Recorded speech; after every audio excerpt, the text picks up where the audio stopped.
Hello friends, आपका स्वागत है हमारे चैनल भूमि तथ्य में।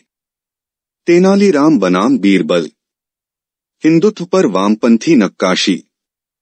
वामपंथी राजनीति, लेफ्ट विंग पॉलिटिक्स या लेफ्टिस्ट पॉलिटिक्स, राजनीति में उस पक्ष या विचारधारा को कहते हैं जो समाज को बदलकर उसमें अधिक आर्थिक और जातीय समानता लाना चाहते हैं। इस विचारधारा में समाज के उन लोगों के लिए सहानुभूति जतलाई जाती है जो किसी भी कारण से अन्य लोगों की तुलना में पिछड़ गए हों या शक्तिहीन हों। मित्रों, हमने बचपन में अकबर बीरबल की कई कहानियां सुनी भी हैं। इन कहानियों में बताया जाता था कि किस प्रकार बीरबल नामक चतुर मंत्री अपने बादशाह अकबर को अपनी चतुराई और बातों से खुश कर देता था। परंतु यह बात बहुत कम लोगों को पता है कि वास्तव में बीरबल जैसा कोई चतुर पात्र इतिहास में था ही नहीं।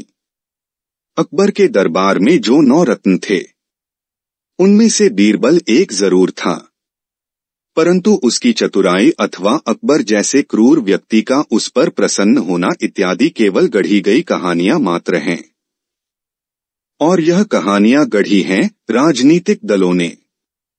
तथ्य यह है कि अकबर बीरबल से संबंधित जितनी भी कहानियां, किस्से और चतुराई के वर्णन जो हमें सुनाए ढाए जाते हैं, वे वास्तव में दक्षिण भारत के विशाल साम्राज्य विजयनगर के राजा कृष्णदेव राय तथा उनके बुद्धिमान मंत्री तेनालीराम के बीच की सत्य घटनाएं हैं।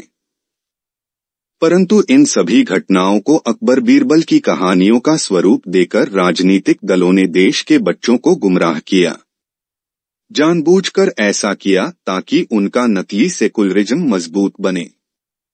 अपनी ब्रेनवॉश तकनीक का उपयोग करके देश के वास्तविक इतिहास और संस्कृति को पूरी पीढ़ी से छिपाया जा सके, उसे विकृत किया जा सके।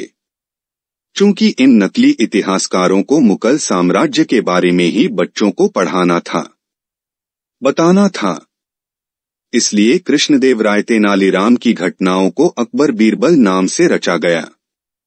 फिर इस झूठ को लगातार बढ़ाया और फैलाया गया, क्योंकि यदि ये दलाल इतिहासकार तेनालीराम के बारे में बच्चों को बताते तो स्वाभाविक रूप से बच्चों में यह उत्सुकता जागती कि आखिर विजयनगरम साम्राज्य कहाँ है, कैसा था, कितना बड़ा था।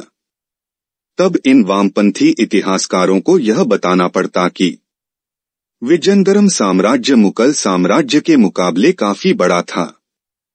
मुगल साम्राज्य से बड़ा तो मराठाओं का साम्राज्य था।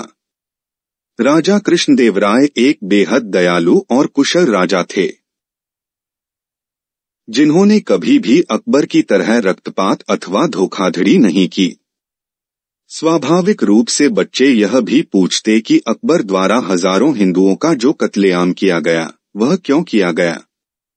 दक्षिण में हम्पी के प्रसिद्ध मंदिर किसने तोड़े? हिंदू धर्म और भारत की महान संस्कृति उन बच्चों के सामने दोबारा जागृत हो जाती।